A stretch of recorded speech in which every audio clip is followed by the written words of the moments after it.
স্ক্রিনটা দেখা যাচ্ছে? জি স্যার। আচ্ছা, আজকে আমরা আ কিছু এমন কিছু বিষয় নিয়ে কথা বলবো যে বিষয়গুলো সম্পর্কে আমাদের আগে থেকেই ভালো ধারণা রয়েছে। সেটা হচ্ছে আমরা সমাজবিজ্ঞান ২য় পত্রের আ ৪র্থ ৬ষ্ঠ অধ্যায় নিয়ে আজকে আলোচনা করব। আর ৬ষ্ঠ অধ্যায়টা হচ্ছে বাংলাদেশের গ্রামীণ ও শহরের সমাজ। আর ক্লাস শেষে আমরা জানতে পারবো বা বুঝতে পারবো এগুলা যে বাংলাদেশের শহরের সমাজের ধারণা ও প্রকৃতি, বাংলাদেশের শহরের সমাজের বৈশিষ্ট্য, শহরের সমাজের শ্রেণীবিভাগ। আচ্ছা, ১ম এ আসি যে আমরা এই শহরের সমাজ বলতে কি বুঝি? শহর বলতে কি বোঝায়? একটা জিনিস দেখো যে আমরা শহর এবং গ্রাম কোনটাকেই কিন্তু আলাদা করে বিবেচনা করতে পারি না বা বলতে পারি না। হয়তোবা গ্রামে কিছু সুযোগ সুবিধা কম, শহরে কিছু সুযোগ সুবিধা বেশি। বেশ। তো শহরে যাতায়াত ব্যবস্থা ভালো, নাগরিক পরিষেবা যেমন ধরো গ্যাস, বিদ্যুৎ, পানি এগুলা খুব সহজলভ্য। আবার হচ্ছে যে শহরে বিভিন্ন ধরনের আধুনিক সুযোগ সুবিধা রয়েছে। তার মধ্যে ইন্টারনেট ব্যবস্থা বলো, তারপর হচ্ছে আধুনিক শিক্ষা ব্যবস্থা রয়েছে। যেখানে ভালো, ভালো স্কুল, কলেজ, মাদ্রাসা, বিশ্ববিদ্যালয় রয়েছে। আবার চিকিৎসা ব্যবস্থার ক্ষেত্রেও অনেক উন্নত হসপিটাল, বড়, বড় ডাক্তার সবই কিন্তু শহরে দেখা যায়। কিন্তু গ্রামাঞ্চলে এই দিক থেকে অনেকটাই পিছিয়ে। কিন্তু আমরা কোনো অবস্থাতেই কিন্তু গ্রাম এবং শহরকে আলাদা করতে পারবো না। কেন পারবো না? দেখো গ্রামগুলোই কিন্তু ধীরে, ধীরে শহরে পরিণত হয়েছে। একটা গ্রামে যখন ন নাগরিক সকল ধরনের সুযোগ সুবিধা চলে যায়, সেখানে যখন মানুষের শিক্ষার হার বৃদ্ধি পায়, সেখানে যখন আ হসপিটাল, বড়, বড় হসপিটাল তৈরি হয়। মানে শহরের সুযোগ সুবিধাগুলোই যখন গ্রামে চলে যায়, যেটাকে আমরা নগরায়ন বলে থাকি, তখন কিন্তু সেটাকে একটা নগর বা একটা শহর হিসেবে বিবেচনা করা হয়, তাই না? তার মানে হচ্ছে জায়গাটার থেকে বড় ব্যাপার হচ্ছে যে সেখানকার যে ফ্যাসিলিটিস গুলা রয়েছে, সেই ফ্যাসিলিটিস গুলা মানে যদি গ্রামে চলে যায় তখন সেটা শহরে পরিণত হয়। তার মানে কি যে আমরা এটা বলতে পারি যে গ্রাম থেকে ধীরে, ধীরে কি হয়? শহরে রূপান্তর লাভ করে বা রূপান্তরিত হয়ে থাকে। আর এই গ্রাম এবং শহরকে সেজন্য আমরা আলাদা করে আলাদা করতে পারি না। এজন্য বলা হয় শহর এবং নগর একই সুতোর গাথা। শহর বা নগরের উৎপত্তির সাথে মানুষের তার প্রাচীন গণ্ডি ভেঙে নতুন এক দিগন্তের দিকে এগিয়ে যায়। যেমন ধরো যে যখনই শহরে পরিণত হচ্ছে বা নগরায়ন হচ্ছে তখনই কি হয় যে মানুষ নতুন, নতুন সুযোগ সুবিধার সাথে পরিচিতি লাভ করে। ধরো আ গ্রামের একজন মানুষ শহরমুখী কেন হয়? কারণ সেখানে আধুনিক সকল ধরনের সুযোগ সুবিধা রয়েছে। নাগরিক সুযোগ সুবিধা রয়েছে। মানুষ উন্নত জীবনযাপন করার জন্য বা তোমার আ উন্নত মানে জীবনযাত্রার মান উন্নত করার জন্যই কিন্তু তারা শহরমুখী হয়ে থাকে। এই যে আমরা তো বড় হয়েছি উপজেলা শহরে। ছোট জায়গা থেকে বড় হয়েছি। তখন ধীরে, ধীরে দেখা গেছে যে স্কুল লাইফ শেষ করে কলেজে ভর্তি হয়েছি ঢাকাতে। আবার ইউনিভার্সিটি ছিল হচ্ছে চিটাগং এ। তো এই যে আমরা যে সবসময় ভালোর দিকে বা উপরের দিকে যেতে চাই, সেটা মানুষের একটা মানে কি বলবো? একটা ন্যাচারাল একটা ব্যাপার যে আমরা সবসময় ভালোর দিকে যেতে চাই। তো শহর কি গ্রামের থেকে অনেক ধরনের সুযোগ সুবিধা বেশি পাওয়া যায় বলেই কিন্তু আমরা শহরমুখী হয়ে থাকি। দেখো সভ্যতার ইতিহাস পর্যালোচনা করলে দেখা যায় নগর বা শহুরে জীবন মানুষের আদিম, গতিহীন ও অসহায় জীবনের পরিবর্তনের মাধ্যমে অপেক্ষাকৃত স্থায়ী, আধুনিক এবং তুলনামূলক গতিময় জীবন পদ্ধতির সূচনা করে। মানে কি? যে তোমার এই শহরের জীবনে কি হয়? যে তোমার এই গতিহীন বা অসহায় জীবনের পরিবর্তে স্থায়ী, আধুনিক এবং তুলনামূলক গতিময় জীবন পদ্ধতির সূচনা করে থাকে। সভ্যতার একটি অনিবার্য অনুষঙ্গ হচ্ছে শহর। আধুনিক অধিকাংশ সমাজবিজ্ঞানী শুধু শহরের সমাজের প্রশংসাই করেনি, তারা শহরের সমাজ বিরোধী লেখকদের কঠোর ভাষায় সমালোচনা করেছেন। সেটা কিরকম দেখো? যে তোমার তারা সবসময় এক শ্রেণীর লেখক রয়েছে বা সমাজবিজ্ঞানী রয়েছে, তারা সবসময় শহরকে সবসময় প্রাধান্য দিয়ে থাকেন। তারা মনে করেন যে শহরে এই সকল ধরনের সুযোগ সুবিধার পাশাপাশি একজন মানুষের পূর্ণাঙ্গ জীবন ব্যবস্থা গড়ে ওঠে। তাদের মতে শহর হলো সভ্যতা ও সংস্কৃতির লীলাভূমি।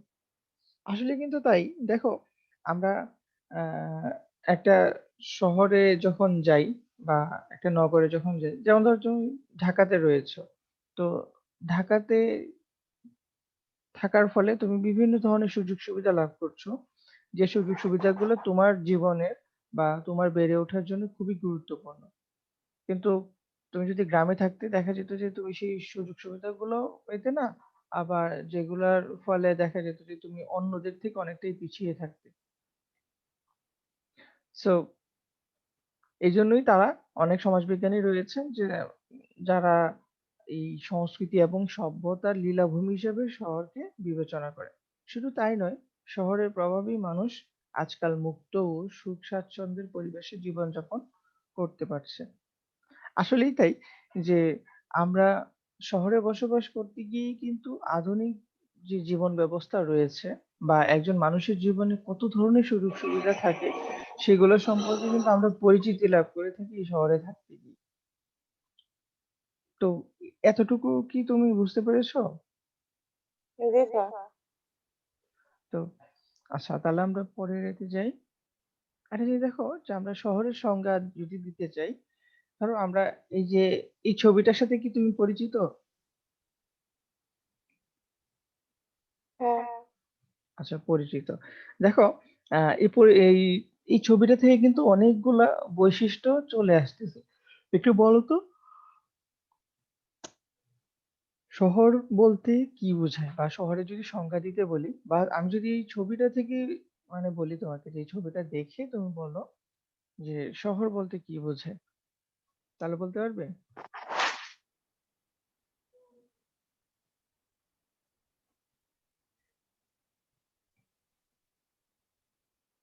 ধরো এই ছবিটা ব্যাখ্যা করলেই শহরের সংজ্ঞা চলে আসবে।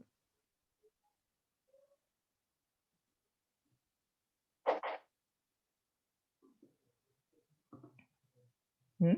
পারা যাবে? নাকি আমি বলবো? না স্যার বলেন। আচ্ছা। আচ্ছা, এখন দেখো যে এই ছবিটাতে আমরা কি দেখতে পাচ্ছি? দেখো, আ অনেক মানুষজন দেখতে পাচ্ছি। মানে একটা জায়গা দেখতে পাচ্ছি যেখানে অনেক মানুষজন রয়েছে। যেখানে বড়, বড় দালান কোঠা রয়েছে। তাই না? চারপাশে দেখো শুধু দালান কোঠা দেখা যাচ্ছে। তারপরে হচ্ছে যে তোমার এখানে আ ভালো ট্রান্সপোর্ট দেখা যাচ্ছে, ভালো যোগাযোগ ব্যবস্থাও দেখা যাচ্ছে। তাই না? রাস্তাঘাট ভালো দেখা যাচ্ছে। তো এই যে হ্যাঁ। বৈশিষ্ট্যগুলো আমি বলছি, এই বৈশিষ্ট্যগুলা যে অঞ্চলে রয়েছে সেই অঞ্চলটাকে নগর বা শহর আমরা বলতে পারি। তাই না? এইজন্য বলছি যে তুমি যদি এই ছবিটা ব্যাখ্যা করো তাহলে দেখবা যে শহরের আ অনেক ধরনের বৈশিষ্ট্য তোমার এখানে চলে আসবে।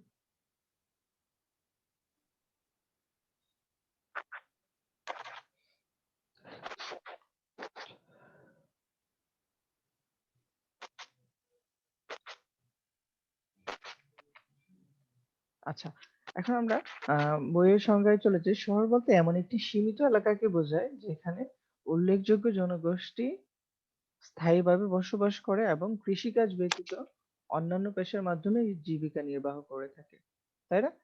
তো শহর হচ্ছে এখানে কি বলা হচ্ছে যে একটা এলাকাকে বলা হচ্ছে, একটা জায়গাকে বলা হচ্ছে যে জায়গায় কি করে একটা মানে অনেক সংখ্যক মানুষ বা উল্লেখযোগ্য সংখ্যক মানুষ বসবাস করে, স্থায়ীভাবে বসবাস করে। শহরের ব্যাপারটা কি এরকম যে আজকে এখানে আছে, আগামীকালকে হয়তোবা এখানে এসে থাকবে না। বিষয়টা কিন্তু এমন না। তো তারপরে হচ্ছে যে তোমার শহরাঞ্চলে কি কেউ কৃষিকাজের সাথে সম্পৃক্ত থাকে? না। না। তো কৃষিকাজ ব্যতীত অন্যান্য পেশার মাধ্যমে জীবিকা নির্বাহ করে থাকে। এখানে কেউ কলকারখানায় চাকরি করে, কাজ করে। তারপরে কেউ হচ্ছে দিনমজুর। তারপরে কেউ হচ্ছে যে তোমার বড়, বড় অফিস আদালতে চাকরি করে থাকে। মানে বিভিন্ন পেশাজীবী মানুষ কিন্তু আমরা শহরাঞ্চলে দেখতে পাই। যেখানে পেশার একটা আ মানে ভেরিয়েশন আমরা খুঁজে পাই এই শহরে এসে। কিন্তু গ্রামাঞ্চলে যদি আমরা যাই তাহলে দেখতে পাবো যে বেশিরভাগ মানুষই কিন্তু কৃষিকাজের সাথে নিয়োজিত। তাদের জীবন ব্যবস্থা বা জীবন পদ্ধতি মোটামুটি একই রকম। তাই না? তো উচ্চবিত্ত থেকে একদম নিম্নবিত্ত পর্যন্ত কিছু ব্যাপারে তাদের অনেক মিল রয়েছে। কিন্তু শহরাঞ্চলে প্রত্যেকটা মানুষের আয়ের উপর, প্রত্যেকটা মানুষের আ স মানে চলাফেরা, তারপর হচ্ছে অন্যান্য সুযোগ-সুবিধার উপর তাদের জীবন মান নির্ভর করে থাকে। যে ব্যক্তি বেশি আয় করতেছে, দেখা যাচ্ছে যে তোমার সে একটা ভালো জায়গায় বসবাস করতেছে। তারপর হচ্ছে যে সেখানে সুযোগ-সুবিধাও বেশি থাকে। তাদের মানে খাদ্যাভ্যাসও ভিন্ন, পোশাক-পরিচ্ছদও ভিন্ন হয়ে থাকে অন্যদের থেকে। সো শহর একটা বৈচিত্র্যময় জায়গা যেখানে বিভিন্ন পেশাজীবী মানুষ বসবাস করে থাকে। সবসময় তুমি সমাজবিজ্ঞান পড়তে গেলে খুব সিম্পল ভাবে চিন্তা করবে যে আ বইয়ের ভাষাটাকে পরে চিন্তা করবে। আগে চিন্তা করবে যে তোমার চোখের সামনে কি ভাসতেছে। আর এখানে এই ছবিটা দেওয়ার মূল কারণই হচ্ছে এটা যে আমরা যেন একটা ছবি থেকে অনেকগুলা বৈশিষ্ট্য খুঁজে পাই বা বৈশিষ্ট্য দেখতে পাই যে বৈশিষ্ট্যগুলা শহরের বৈশিষ্ট্যের সাথে সম্পৃক্ত। কারণ এটা একটা শহরের একটা এলাকার একটা ছবি। দেখো শহর হচ্ছে গতিময় ও নিত্য পরিবর্তনশীল বিকাশমুখী জীবনযাত্রার মূর্ত প্রতীক। আ একটা জিনিস দেখবে যে শহরে কিন্তু মানে সবসময় মানে একটা মানে ডাইনামিক অবস্থার মধ্যে থাকে বা তোমার একটা গতিময়, একটা গতিশীল অবস্থার মধ্যে দিয়ে যায়। সার্বক্ষণিকই কিন্তু কি হচ্ছে যে পরিবর্তনশীল। এই যে তুমি যেখানে থাকো উত্তরাতে ১২ নম্বরে। তো ১২ নম্বরে কিছুদিন আগে কিন্তু রাস্তাঘাট তেমন একটা ভালো ছিল না। কিন্তু এখন হ্যাঁ, কিন্তু হ্যাঁ, রাস্তাঘাট অনেক ভালো হয়ে গেছে, তাই না? বা এটাকে আরো কিভাবে হ্যাঁ। ভালো করা যায়, আরো কিভাবে সুন্দর করা যায় সেই চেষ্টা কিন্তু সার্বক্ষণিক করা হচ্ছে। তো যখনই তোমার কোনো একটা অঞ্চলের রাস্তাঘাট ভালো হয়ে যাবে, সেখানে নতুন ব্যবসা প্রতিষ্ঠান তৈরি হবে। সেখানে নতুন পেশাজীবী মানুষজন সেখানে আসবে। সেখানে মানুষজন অন্যান্য অঞ্চল থেকে ওই অঞ্চলে আসার চেষ্টা করবে। কারণ সেখানে নাগরিক সুযোগ-সুবিধা বেশি পাবে সেই আশায়। ধরো তুমি এখন ১২ নম্বরে কেন থাকতেছো? সেটা থাকার মূল কারণ হচ্ছে যে তোমার দেখা গেছে যে এখানে সুযোগ-সুবিধা পাচ্ছ ভালো বা তোমার যে রিলেটিভস রা রয়েছে যে তাদের কাছ থেকে মনে হচ্ছে যে না আমার যে ব্যাপারগুলো প্রয়োজন মোটামুটি সেগুলো আমি পেয়ে যাচ্ছি এখান থেকে। তো এইজন্যই কিন্তু মূলত থাকা হয়। এখন ব্যাপার হচ্ছে সর্বশেষ বলা যায় হচ্ছে তোমার আ God made the country and man made the town. আসলে কি যে আল্লাহ কি করেছেন বা সৃষ্টিকর্তা কি করেছেন? যে দেশ তৈরি করে দিয়েছেন। আর মানুষ কি করেছে? এই শহর তৈরি করেছে। তাই না? যে ধরো যে তোমার এই যে শহরের যে ব্যাপার, আজকে থেকে ৩০ বছর আগে ২০ বছর আগেও কিন্তু ঢাকা সিটির চেহারা এমন ছিল না। তো ঢাকা সিটিতেও এমন অঞ্চল ছিল যে অঞ্চলে মানুষের বসবাসযোগ্য ছিল না। কিন্তু এখন কিন্তু মানে অনেক জায়গা রয়েছে যে জায়গাতে আগে মানুষজন হাঁটাচলা করতো না। ওই জায়গায় এখন বড় মানে দালান কোঠা উঠে গেছে। ওখানে সুন্দর রাস্তাঘাট তৈরি হয়েছে। সেখানে পার্ক তৈরি হয়েছে। তো এই হচ্ছে ব্যাপার যে এইজন্যই বলা হয় যে তোমার মানুষ এই শহর তৈরি করেছে বা মানুষ এই শহর তৈরি করে থাকে। আ ফারিয়া তুমি কি আমার কথা শুনতে পাচ্ছ? স্যার আপনি পড়াচ্ছিলেন এজন্য সালাম দিইনি। হ্যাঁ, বুঝতে পেরেছি। লেট হয়ে গেছে মনে হয় তোমার। আর জি স্যার একটু কানেক্ট হতে লেট হয়ে গিয়েছে। আচ্ছা ঠিক আছে, সমস্যা নেই। বই কিনেছো তুমি? হ্যাঁ স্যার কিনেছি। আচ্ছা, ঠিক আছে।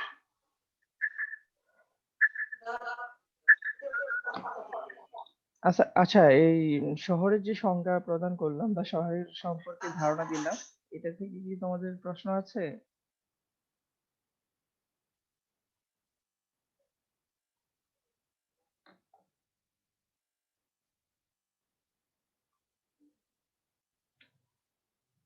আচ্ছা। আ দেখো এই শহর সম্পর্কে বা নগরের সংজ্ঞা প্রদান করতে গিয়ে বিভিন্ন সমাজবিজ্ঞানীগণ বিভিন্নভাবে সেটাকে সংজ্ঞায়িত করেছেন। ১ম এই আমরা যার কথা বলব তিনি হচ্ছেন সমাজবিজ্ঞানী লুইস ওয়ার্ড। আর তিনি বলেন যে শহর হলো সামাজিক দিক হতে অসদৃশ ব্যক্তির তুলনামূলকভাবে বড়, ঘন এবং স্থায়ী বাসস্থানের একটি অঞ্চল। এখন আ একটু সহজ ভাষায় যদি আমরা বলি যে, শহর হচ্ছে এমন একটি অঞ্চল যেখানে মানে অনেক মানুষজন বসবাস করবে, স্থায়ীভাবে বসবাস করবে এবং একটা বিশাল জনগোষ্ঠী থাকবে। যে বিশাল জনগোষ্ঠীর মধ্যে ঘনত্বটা বেশি থাকবে। মানে অল্প মানে এলাকায় তোমার অনেক বেশি মানুষ বসবাস করবে এবং তাদের মধ্যে সাদৃশ্য বা মিলের থেকে অমিলটাই বেশি থাকবে। আমি আগেও বলেছি যে তোমাদের তোমরা শহরে যদি দেখো যে তাহলে বিভিন্ন পেশাজীবী মানুষ কিন্তু এই শহরে বসবাস করে থাকে। আর এই বিভিন্ন পেশাজীবী মানুষের মধ্যে কিন্তু আমরা বিভিন্ন ধরনের মানে মানসিকতা লক্ষ্য করতে পাই। যে আয়ের উপর ভিত্তি করেই কিন্তু মানুষের জীবনযাত্রার মান নির্ধারিত হয়ে থাকে। আর এই জীবনযাত্রার মানের উপর ভিত্তি করেই কিন্তু একজন মানুষ থেকে অন্য আরেকজন মানুষকে আমরা খুব ইজিলি মানে আলাদা করতে পারি। তাদের মাঝে সাদৃশ্য বৈসাদৃশ্য খুঁজে বের করতে পারি। তিনি এই ব্যাপারটাকেই মানে বেশি বুঝিয়েছেন যে সামাজিক দিক হতে কি থাকবে যে অসদৃশ বা অমিল থাকবে এবং যে অঞ্চলটাতে অনেক বেশি মানুষ স্থায়ীভাবে বসবাস করবে, যেখানে ঘনত্ব বেশি হবে। তোমরা কি আমার কথা শুনতে পাচ্ছ? জি স্যার। আচ্ছা। মানে কোনো প্রশ্ন থাকলে অবশ্যই প্রশ্ন করবে। আচ্ছা, তারপরে হচ্ছে মার্কিন সমাজবিজ্ঞানী ওলস্টনের মতে শহর হলো বিরাট জনগোষ্ঠী, নির্দিষ্ট ভৌগোলিক সীমা, বাসিন্দাদের অভিন্ন স্বার্থ ও সামাজিক প্রতিষ্ঠান এবং অনুমোদিত আঞ্চলিক সরকার নিয়ে গঠিত একটি সম্প্রদায়। আসলে আমরা যতজন সমাজবিজ্ঞানীর কথাই বলবো, প্রত্যেকেই কিন্তু মোটামুটি কাছাকাছি ব্যাপারগুলাকেই তারা তাদের সংজ্ঞায় নিয়ে এসেছে। তার মধ্যে হচ্ছে যে তোমার শহর বলতে আমরা এমন একটা জায়গাকে সবসময় চিন্তা করবি যে চোখ বন্ধ করে একবার চিন্তা করো যে আমি যে জায়গাটাতে থাকি সেটা কি শহর নাকি গ্রাম? যদি সেটা শহর হয় তাহলে সেই শহরে আমরা কি, কি জিনিস আমাদের চোখে পড়ে বা কোন ব্যাপারগুলো আমাদের চোখে পড়ে? এই বিষয়গুলা যখন একত্রিত করে তুমি একটা মানে সুন্দর ভাবে লিখবে তখনই সেটা একটা সংজ্ঞায় পরিণত হয়ে যায়। তাহলে দেখো তাহলে উলস্টনের মধ্যে কি বিরাট জনগোষ্ঠী থাকবে, নির্দিষ্ট ভৌগোলিক সীমা থাকবে। কারণ কি আমরা প্রত্যেকটা শহরেরই একটা নির্দিষ্ট সীমানা রয়েছে না? ধরো আমরা যদি ঢাকার কথা বলি, ঢাকার একটা নির্দিষ্ট সীমানা রয়েছে। তারপরে হচ্ছে বা এই চট্টগ্রাম বলি বা বরিশাল বলি বা রাজশাহী বলি, প্রত্যেকটা শহরের কিন্তু একটা সীমানা রয়েছে। আবার বাসিন্দাদের অভিন্ন স্বার্থ ও সামাজিক প্রতিষ্ঠান। ধরো তোমার এখানে বিভিন্ন ধরনের প্রতিষ্ঠান গড়ে উঠেছে কি জন্য? এই শহরের মানুষদের জন্যই মানে উন্নয়নমূলক কাজ করার জন্য বা এই শহরের মানুষদের যে বিষয়গুলো প্রয়োজন সেটার উপর ভিত্তি করেই কিন্তু বিভিন্ন ধরনের সামাজিক প্রতিষ্ঠান তৈরি হয়েছে। যেমন ধরো যে শিক্ষা প্রতিষ্ঠান। এই যে দিন, দিন তোমার কি হচ্ছে যে নতুন, নতুন শিক্ষা প্রতিষ্ঠান তৈরি হচ্ছে। কেন তৈরি হচ্ছে? যে শিক্ষা ব্যবস্থার মানে উন্নয়নের জন্য বা শিক্ষার্থীদের চাহিদা পূরণের জন্য কিন্তু নতুন, নতুন শিক্ষা প্রতিষ্ঠান বা বিভিন্ন ধরনের সামাজিক প্রতিষ্ঠান তৈরি হচ্ছে। আবার অনুমোদিত আঞ্চলিক সরকার নিয়ে দেখো তোমার এই শহরকে নিয়ন্ত্রণ করার জন্য কি রয়েছে যে একটা সিস্টেম তৈরি হয়েছে যে সিস্টেমটাকে একটা আঞ্চলিক সরকার ব্যবস্থা বলা হয়ে থাকে। যেমন ধরো যে এই সিটির জন্য কি রয়েছে? সিটি কর্পোরেশন রয়েছে। সিটি কর্পোরেশনের দায়িত্ব কি? শুধু সিটি কর্পোরেশন এরিয়ার মানে ডেভেলপমেন্ট করা। সেটা ইনফ্রাস্ট্রাকচারাল হতে পারে বা অবকাঠামোগত হতে পারে বা অন্যান্য যে বিষয়গুলো রয়েছে সেটা পরিষ্কার পরিচ্ছন্নতার ব্যাপার হতে পারে। আবার ধরো যে এই বিভিন্ন ধরনের যে সমস্যা তৈরি হয় সিটি কর্পোরেশনের মধ্যে যেগুলা সিটি কর্পোরেশনের অন্তর্ভুক্ত বিষয় সেগুলাকে তারা কিন্তু সমাধান করে থাকে। আবার উন্নয়নমূলক বিভিন্ন কাজও তারা করে থাকে। তো ওই যে অনুমোদিত আঞ্চলিক সরকার ব্যবস্থা নিয়ে কিন্তু এই শহর গঠিত হয়। তুমি এইভাবে চিন্তা করবে যে আমরা যখনই কোনো একটা এলাকার কথা চিন্তা করব সেখানে মানুষ থাকবে, মানুষের জন্য কিছু সুযোগ সুবিধা প্রয়োজন হবে আর সেই সুযোগ সুবিধা তৈরি করে দেয়া হচ্ছে বিভিন্ন ধরনের প্রতিষ্ঠান। তো এইভাবে তোমরা মনে রাখার চেষ্টা করবে। যে শহর হচ্ছে জনগোষ্ঠী, বিরাট জনগোষ্ঠী, ভৌগোলিক একটা সীমা থাকবে। আবার হচ্ছে তাদের আ স্বার্থ উদ্ধারের জন্য বা তাদের স্বার্থের জন্য বিভিন্ন ধরনের সামাজিক প্রতিষ্ঠান তৈরি করা হবে। আবার অনুমোদিত আঞ্চলিক সরকারের দ্বারা বা সেখানে একটা সিস্টেম থাকবে যে সিস্টেম কি করবে? পুরো ব্যবস্থাটাকে পরিচালনা করে থাকবে। তারপর হচ্ছে যে জার্মান সমাজবিজ্ঞানী ম্যাক্স ওয়েবারের মতে আয়তনের দিক থেকে বৃহৎ একটি স্থানকে নগর বলা হয় যার নিজস্ব কৃষি উৎপাদন নেই, নিজে শিল্প পণ্য দ্বারা বা ট্যাক্সের মাধ্যমে আমদানির মূল্য পরিশোধ করতে পারে। একটা জিনিস দেখো, শহরে যেহেতু কৃষিকাজ শহরের মানুষজন যেহেতু কৃষিকাজ করে না, তো তার মানে কি যে শহরের মানুষের যে কৃষি পণ্যের যে চাহিদা রয়েছে সেগুলা কি শহরের মানুষই করতে পারবে? সেটা কিন্তু তারা করতে পারবে না। সেজন্য কি করা হয়?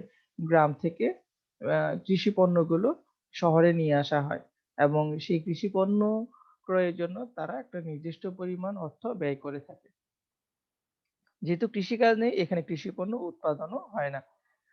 তো তারা আবার কি করে যে বিভিন্ন ধরনের কৃষি পণ্যগুলোকে কাঁচামাল হিসাবে ব্যবহার করে থাকে বিভিন্ন শিল্প কারখানায় এবং শিল্প কারখানার মাধ্যমে তারা সেটাকে শিল্পজাত পণ্যে বা শিল্পজাত দ্রব্যে পরিণত করে থাকে।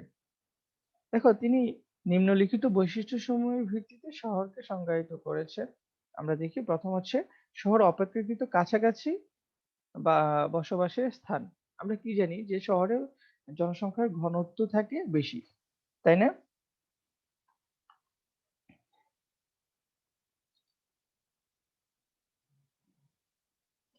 তারপরে হচ্ছে যে শহর অপেক্ষাকৃত বৃহৎ।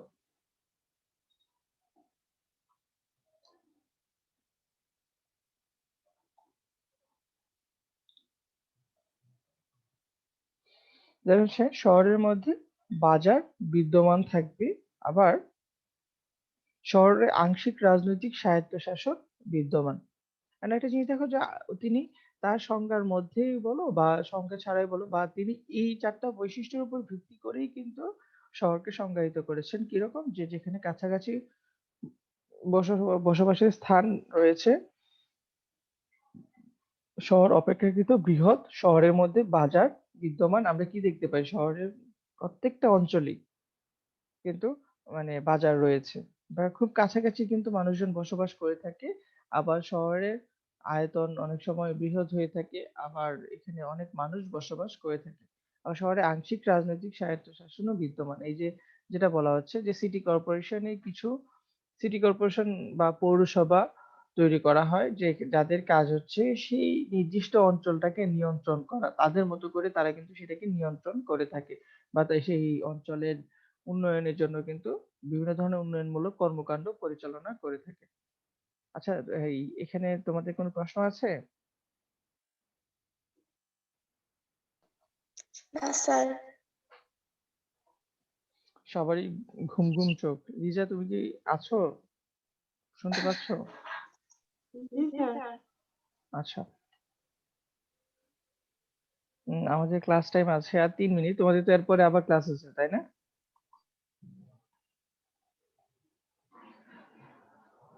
আচ্ছা। স্যার আমাদের রুটিন সব উল্টাপাল্টা। হ্যাঁ, শোনো, আমি একটা কথা বলি যে তোমাদের যদি রুটিন রিলেটেড কোনো প্রবলেম থাকে তাহলে তোমরা তোমাদের ফর্ম টিচারের সাথে বা অন্যান্য যে কোর্স টিচার আছেন তাদের সাথে একটু কথা বলবে। ঠিক আছে? সকল ধরনের সমস্যার কথা জানাতে হয়। তুমি যত বেশি সমস্যার কথা জানাবে তত তাড়াতাড়ি সেটা সমাধান হয়ে যাবে। আচ্ছা, তারপর হচ্ছে তোমার আমেরিকান সমাজতান্ত্রিক ইসি শহর জীবনের প্রকৃতি সম্পর্কে সুনির্দিষ্ট মতামত দিয়েছে। তার ভাষায় শহরের সমাজের কিছু বৈশিষ্ট্য রয়েছে। প্রথম রয়েছে হচ্ছে তোমার শ্রমশিল্পের আবাসভূমি হলো শহর। দেখো, আমরা কি জানি যে শহরের যেহেতু কৃষি পেশাটা কি অনুপস্থিত বা কৃষিকাজের সাথে শহরের মানুষজন কিন্তু নিয়োজিত থাকে না। তো তার মানে হচ্ছে তারা বিভিন্ন ধরনের শিল্প কারখানা বা শিল্পকর্মের সাথে তারা সম্পৃক্ত থাকে। তো সেজন্য তিনি সেটাকে বলেছেন শ্রমশিল্পের আবাসভূমি হলো শহর। এখানে বিভিন্ন পেশাজীবীর মানুষ বসবাস করে থাকে।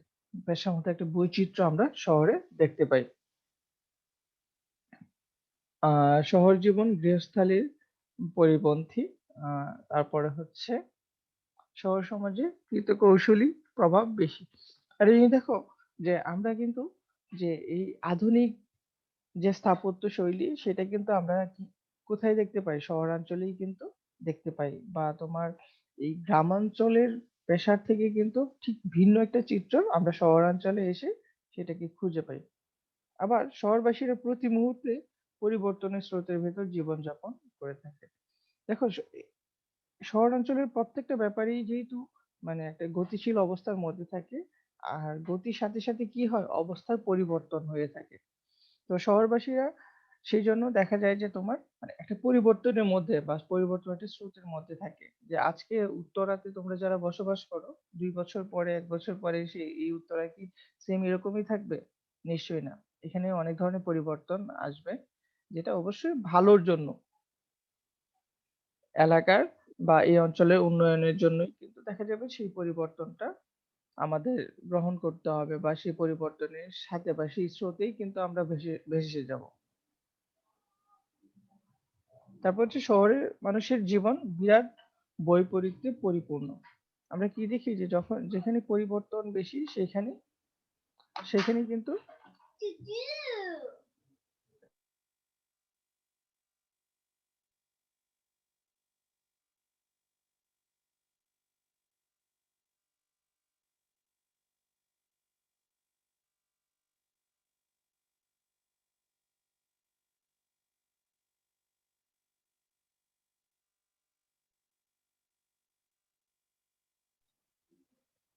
কথা শুনতে পাচ্ছ? আচ্ছা। তারপর হচ্ছে তোমার শহরের মানুষের জীবন বিরাট বৈপরীত্যে পরিপূর্ণ। দেখো আমরা যত বেশি পরিবর্তনের কথা বলবো, তত বেশি কিন্তু আ সেখানে মানে পরস্পর বিরোধী একটা অবস্থান মানে তৈরি হয়ে থাকে। যেমন ধরো আমরা যদি জীবনযাত্রার মানের কথা চিন্তা করি, তাহলে সেটাও কিন্তু ডিপেন্ড করে কিসের উপর? আমাদের পেশার উপর। যে আমরা কোন পেশার সাথে নিয়োজিত আছি। আর সেই পেশার উপর ভিত্তি করে কিন্তু অর্থনৈতিক অবস্থা তৈরি হয় এবং সেই অর্থনৈতিক অবস্থার উপর ভিত্তি করেই কিন্তু জীবনযাত্রার মানটাও নির্ধারিত হয়ে থাকে। বা আমরা কিভাবে চলবো, আমরা কিরকম পোশাক-আশাক পরবো, কোন অঞ্চলে থাকবো, কতটুকু আধুনিক জীবনযাপন করতে পারবো, সেই সবকিছুই কিন্তু পেশার উপর নির্ধারিত হয়ে থাকে।